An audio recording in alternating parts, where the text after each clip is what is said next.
A very good morning and welcome to the Breakfast News. I'm Tracy Shilchi and here are the headlines. Development the only government agenda for the budget, says Prime Minister Narendra Modi ahead of the maiden World Economic Forum address in Davos on the 23rd of January. Says world is waiting to hear from India on its policies and growth potential.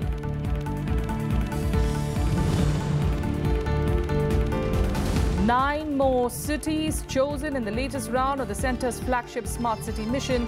Shillong yet to submit its proposal. Over 2 lakh crores to be invested in the project that Union Minister Hardeep Singh Puri describes as fast-moving in terms of implementation. Women power to be celebrated today. 112 First Ladies to be honoured by the President for setting milestones in their respective fields. Bachendri Pal, PV Sindhu, Karna Maleshwari among the awardees.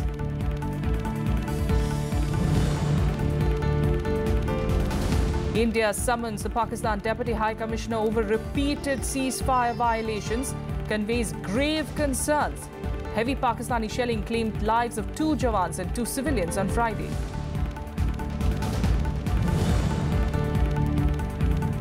And India to face arch-rival Pakistan in the 5th edition of the Blind Cricket World Cup at Sharjah today.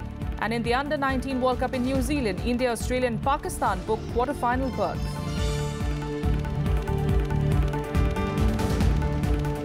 Top story this morning, Prime Minister Narendra Modi has said that India has become the centre of attraction to the world and international ratings agencies have acknowledged its progress.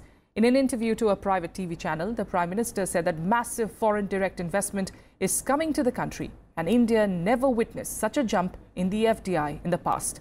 He also said that the country's democratic values are a great attraction to the world. The Prime Minister said his government's performance should not be assessed only on GST and demonetization, as it has taken several steps for the development of the country. He also said that development is the government's only agenda for the upcoming budget. And ahead of his address at the World Economic Forum in Davos, the Prime Minister said that the world is waiting to hear from India about its policies and initiatives. अर्थ जगत का ध्यान भारत पर केंद्रित है। एक तो भारत की आर्थिक स्थिति बहुत तेजी से विकास की ओर बढ़ रही है, ये दुनिया ने स्वीकार किया है।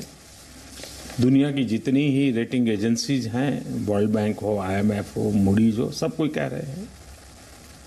तो एक तरफ तेज गति से आगे चल रही अर्थव्यवस्था जी, और दूसरा डेमोक्रेटिक वैल्यूज, एक ऐसा यूनिक कॉम्बिनेशन है कि जिसके प्रति विश्व को एक आश्वस्त होता है, तो भारत के लिए एक बहुत बड़ा अवसर है। दूसरा, भारत एक बहुत बड़ा मार्केट तो है ही है, लेकिन भारत एक बहुत बड़ा डेमोग्राफिक डिविडेंड वाला स्ट्रेंथ है। तो विश्व का आकर्षण होना बहुत स्वाभाविक, और ये हम देख रहे हैं कि FDI आजादी के बाद इतना बड़ा FDI का जम कभी नहीं हुआ है। जब विश्व का भारत के प्रति इतना आकर्षण है जी, तो स्वाभाविक है कि विश्व भारत से सीधा संवाद करना चाहता है। भारत की नीतियों के संबंध में, संभावनाओं के संबंध में, विश्व का ये जगत डायरेक्टली हॉर्सेस माउथ को सुनना चाहता है। चीजों से वो परिचित होते हैं, वो भी तो बहुत अध्ययन करते हैं, उनके पास टीम होती है, लेकिन मुखिया के मुझ से सुनते हैं तो जरा एक, और मुझे विश्वास है कि 125 करोड़ देशवासियों ने जो आर्थिक क्षेत्र में प्रगति की है, लगातार कोशिश करते रहे हैं। देशवासियों का जो उत्साह है, उमंग है, देशवासियों की जो सिद्धियां हैं, उसको दुनिया के सामने रखने में मुझे बहुत गर्व होगा, बहुत आनंद होगा। भारत की एक पहचान बनी है, उसका भरपूर लाभ लेने का प्रयास भारत ने करना चाहिए, और एक अवसर है। बजट हो या न हो, चुनाव हो या न हो, पहला बजट हो या आखिरी बजट हो, मोदी का एक ही मंत्र है, भारतीय जनता पार्टी का एक ही मंत्र है, विकास विकास और विकास, डेवलपमेंट डेवलपमेंट डेवलपमेंट, सबका साथ सबका विकास। उसके लिए जो भी आवश्यक होता है उसी को करते आए हैं, उसी को कर रहे हैं, आगे भी उसी को करने वाले हैं। Well, Prime Minister Narendra Modi will visit Davos in Switzerland on the 22nd and 23rd of this month. Briefing media in New Delhi, the Secretary of Economic Relations in the External Affairs Ministry, Vijay Gokhale, said that the Prime Minister will impress upon world leaders at the World Economic Forum next week that India is an open economy and ready for global investments across sectors. He said it will be a 24-hour visit, but a very focused one. He also said that the focus will be on Prime Minister's vision about India's economy at the domestic as well as global level. The Prime Minister will address the plenary session of the World Economic Forum on the 23rd during his visit. The theme for this year's WEF is creating a shared future in a fractured world. This visit by Prime Minister is qualitatively different from earlier visits by Prime Ministers to Davos. The main event, of course, is the keynote speech that the Prime Minister will give at the plenary session on the 23rd of January. There will also be a bilateral engagement with the President of Switzerland, and there are occasions for pull-asides with other leaders as and when these are fixed and depending on the requirements. I think the important thing in this visit is going to be a signal that we engage with the rest of the world in a very multidimensional way. This is occurring at a time when India's attractiveness as an economy has grown, where there is a quantum jump in our rankings in multiple indices, and in the context of the recent reforms that government has announced, particularly in the last 1 year. I think the focus, therefore, is for our Prime Minister to articulate his vision of how he sees the Indian economy as contributing not only to the domestic improvement of for the benefit of the people of India, but also on a global scale. And speaking of benefits, the government on Friday announced the names of 9 new smart cities selected for the 4th round. Silvassa in Dadar and Nagar Haveli topped the list, and with the addition of the 9 new smart cities, the total number of smart cities has reached 99. Launched on 25th of June 2015 by Prime Minister Narendra Modi, the mission seeks to create 100 smart cities in the country by 2020.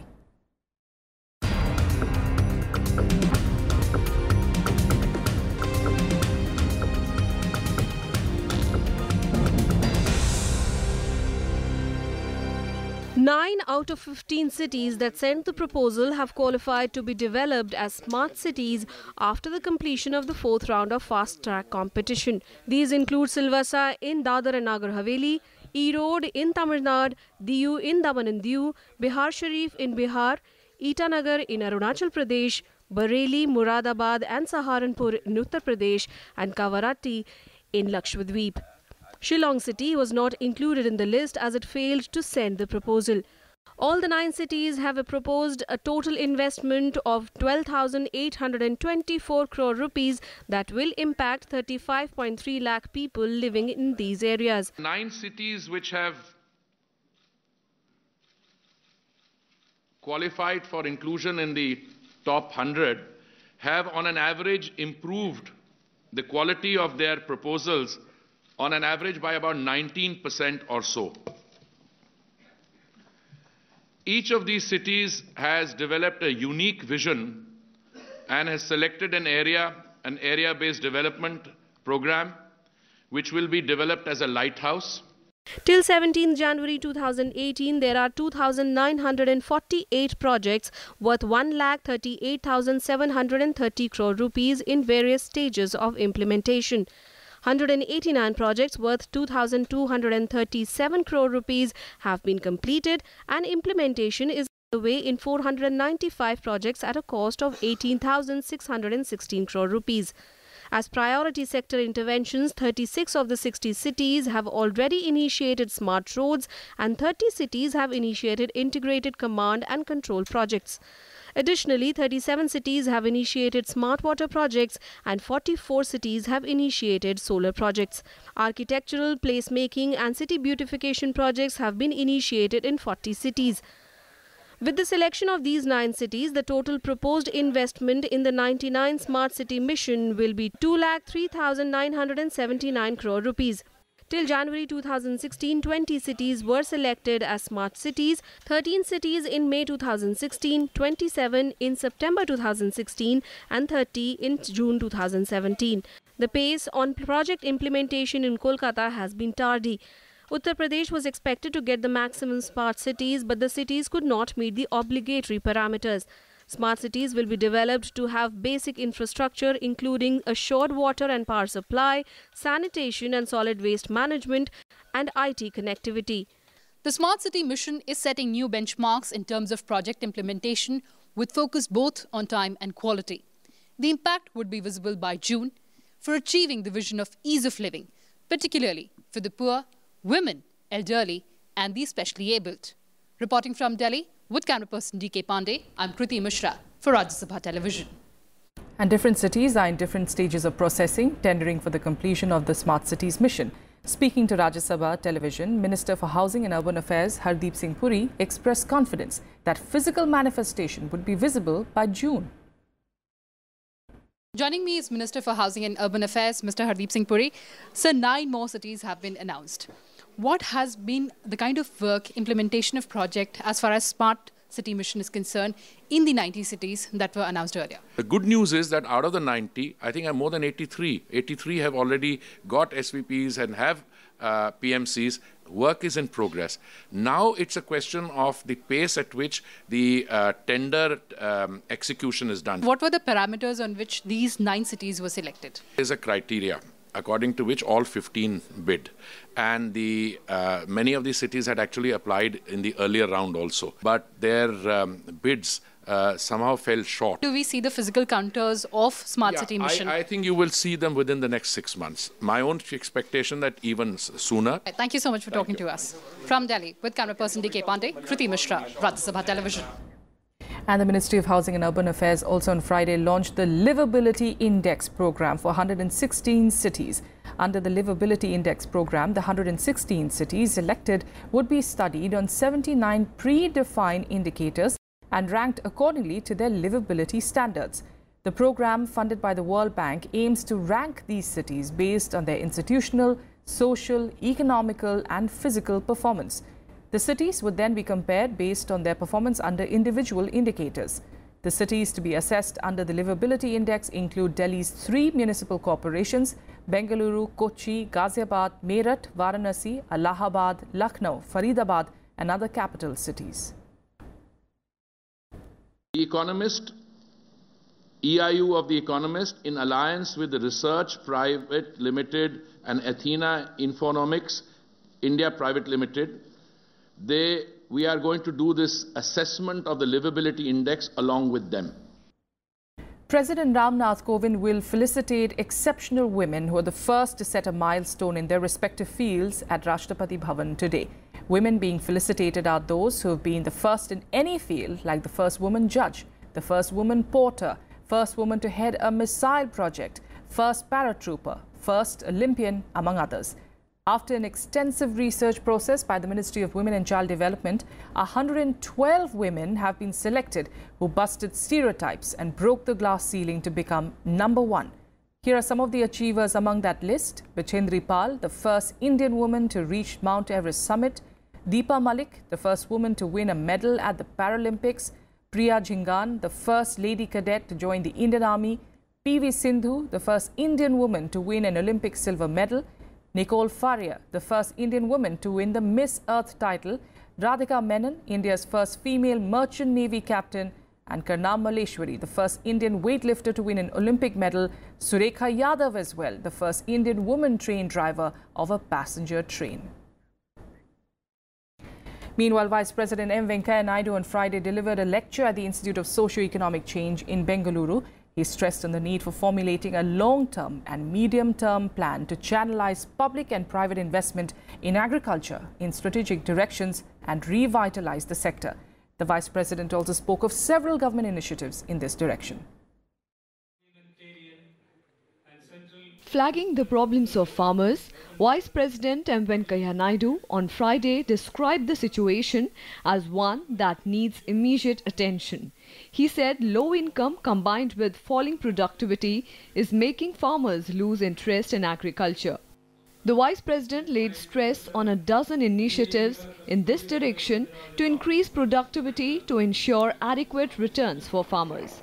These initiatives include use of quality seeds to increase productivity from 15 to 20%, balanced use of fertilizers, timely availability of institutional credit to farmers and promotion of activities like dairy, fishery and poultry, use of modern machines in agriculture, mechanization of horticulture and hill farming and promotion of agro-based industries to increase incomes of farmers, better use of water, ensuring fair value of yield and reforms in land policy, and developing better knowledge of agricultural practices according to climate change.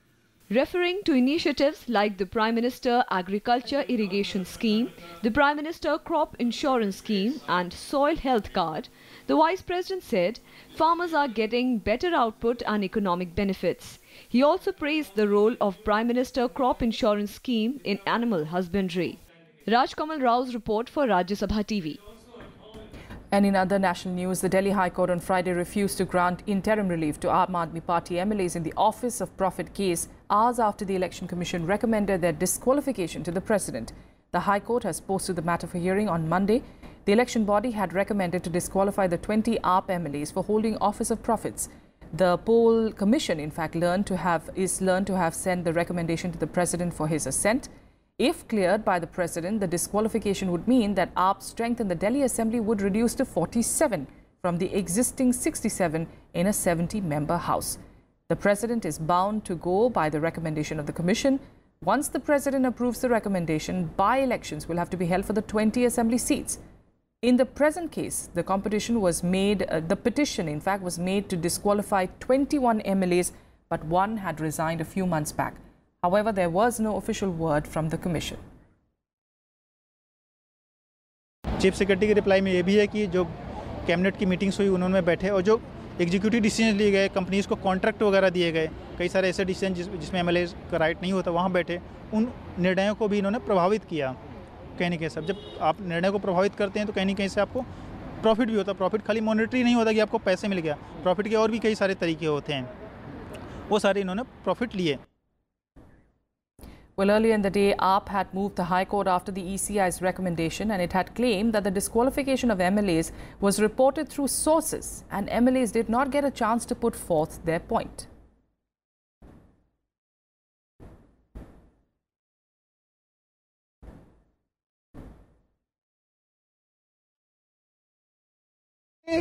Constituency में रहने वाले किसी एक भी आदमी या महिला ने या किसी भी पत्रकार ने कभी देखा हो कि इन 21 विधायकों के पास कोई सरकारी गाड़ी हो या कोई इन्होंने सरकारी बंगला लिया हो या कोई बैंक की स्टेटमेंट हो, कोई अकाउंट बुक हो जहां पे ये पता चले कि इन विधायकों को 1 रुपए की भी तनख्वाह इसमें मिली हो।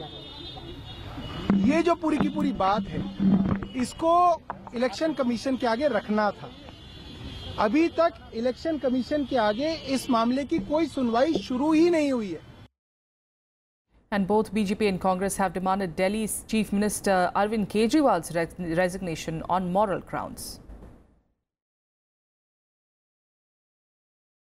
Morality of continuing in governance in Delhi with this kind of performance, half of them in jail, arrested and sometime went to jail, 20 disqualified, half of their ministers in fact resigned because of corruption cases. So do they still have this morality of governing over Delhi? मगर जैसे कि लोग कहते हैं, नैतिकता और अरविंद केजरीवाल जी का दूर दूर तक कोई संबंध नहीं है। क्यों नहीं ये लोग इस्तीफा देते, क्यों नहीं, क्या इनको सत्ता का मोह इतना ज्यादा प्यारा हो गया है? आज हम लोगों की ये मांग है, आज हम लोग घोषणा करना चाहते हैं कि दिल्ली के अंदर, पूरी दिल्ली में कांग्रेस पार्टी केजरीवाल के भ्रष्टाचार के खिलाफ में आंदोलन चलाएगी और इसकी शुरुआत हम लोग सोमवार से हम कर रहे हैं। सोमवार को 12 बजे हम लोग केजरीवाल के ऑफिस में, प्लेयर्स बिल्डिंग में हम लोग मार्च करेंगे और हम लोग केजरीवाल से इस्तीफा मांगेंगे। The Ministry of External Affairs has reacted sharply as ceasefire violations by Pakistan continues. The Deputy High Commissioner of Pakistan was on Friday summoned by the MEA. 2 BSF jawans and 2 civilians were killed as Pakistani Rangers heavily shelled the civilian areas and border posts in Jammu and Samba districts. Pakistan Rangers resorted to ceasefire violation in Samba and Jammu districts on Friday across the international border and the line of control. The violations led to the death of 2 civilians and 2 jawans. At least 35 others were also injured. Heavy firing was also reported in Araspura, Kathua, Rajouri, Arnia districts of Jammu. Indian security forces retaliated effectively to the firing. सुबह 8 बजे शुरू की और 10 बजे तक शुरू चलती रही। 2 घंटे फायरिंग। तो बिल्कुल वो तबाही मचा दी है, टारगेट बना दिया है गाँव को। Our forces are well prepared. Government is sensitive. And they are ready to tackle any eventuality on the border. To stop the cross-border infiltration, unfortunately that has been happening. And we have been active and we have been giving the befitting reply whenever is required. इस बार भारत की ओर से भी जो जवाबी कार्रवाई हो रही है, कई दशकों में, कई वर्षों में इस प्रकार की जवाबी कार्रवाई देखने को नहीं मिली और इस बात की साक्षी सीमा पर रहने वाले लोग हैं जो स्वयं इस बात को स्वीकार करते हैं। Union Minister of State for Home Affairs Hans Rajya asserted that India will respond with 10 bullets for every bullet fired by Pakistan. The MEA reacted sharply to the incidents, saying that Indian forces are giving a fitting reply to Pakistan. India summoned Pakistan Deputy High Commissioner and conveyed grave concerns at the continued ceasefire violations and deliberate targeting of civilians by Pakistani forces. The continued and unprecedented ceasefire violation by Pakistan, which has caused loss of lives and properties. Our sincere condolences to the families of those affected in this incident. You are aware that Pakistan violates the ceasefire as a cover to infiltrate terrorists across the border into India. We, of course, retaliate in such cases and will also take up the matter at appropriate level with the Pakistani side. Jammu and Kashmir Deputy Chief Minister Nirmal Singh assured safety of villagers staying near border posts. Over 1,000 residents on the border have migrated from the area and schools have been closed. पूरी administration है, वहाँ ambulances हैं, बाकी सब कुछ वहाँ पर in place है। लेकिन लोग जो हैं जिनको वार्निंग दी गई थी उसमें से वो जब वो निकल रहे होंगे जब कुछ है उस जद में वो आगे हैं, लेकिन पाकिस्तान को पूरा जोर से जो है जवाब दिया जा रहा है। On Thursday, a 17-year-old girl and a BSF Jawan were killed and 6 people injured when Pakistani Rangers violated ceasefire and heavily shelled BOPs and villages along the international border in 3 sectors of Jammu and Samba districts. Repeated Pakistani provocations have further diminished the chance of talks between the 2 nations. This is not a simple statement of Ministry of External Affairs. The message actually is very loud and clear that India is not going to give any diplomatic or military relaxation to Pakistan in such circumstances. Akhilesh Suman for Rajya Sabha Television with camera person Kamaljeet in Delhi. And in a major development, the Australia Group on Friday accepted India as a member. The admission marks the recognition of India as a credible atomic power with an impeccable non-proliferation record. The Australia Group is the 3rd international organization that has given entry into the world nuclear lobby, irrespective of the fact that India has not signed the non-proliferation treaty. India on Friday became the 43rd member of the Australia Group, a development that India says will benefit the global community's security and non-proliferation objectives. I am happy to announce that India has joined the Australia Group on 19 January 2018, following the completion of internal procedures for joining this group. Members of the group need to have a good track record of not transferring chemical or biological technology or weapon system illegally. They also have to check individually and as a group the trafficking of chemical or biological weapons. India would like to thank each of the Australia Group participants for their support for India's membership. We would also like to thank Ambassador Jane Hardy of Australia, former chair of the Australia Group, for her role in facilitating India's accession to the group. Last year, India became a member of the Wassenaar Arrangement and also got the MTCR membership in 2016. India's entry into the group would be mutually beneficial and further contribute to international security and non-proliferation objectives. India's admission into the Australia Group is expected to add more pressure on China to support India's demand for NSG membership. Akhilesh Suman's report for Rajya Sabha TV. Meanwhile, U.S. Defense Secretary James Mattis has said that competition between great powers, not terrorism, is now the main focus of America's national security. In the latest sign of shifting American priorities from the fight against terrorism to global competition, U.S. Defense Secretary James Mattis said that the U.S. military has put countering China and Russia at the heart of a new national defense strategy. The strategy document, the first of its kind since at least 2014, sets priorities for the U.S. Defense Department that are expected to be reflected in future defense spending requests. The document also lists North Korea among the Pentagon's top priorities, citing the need to focus U.S. defense missile defenses against the threat from Pyongyang. It said that while state actors would have to be countered, non-state actors like Islamist militants would continue to pose a threat. Interestingly, the document also says that international alliances would be critical for the U.S. military, but stressed on the need for burden sharing. President Trump is seeking to boost defense spending by 10% or $54 billion in his proposed budget plan for this year and hopes to recoup that sum through deep cuts elsewhere, including to foreign aid.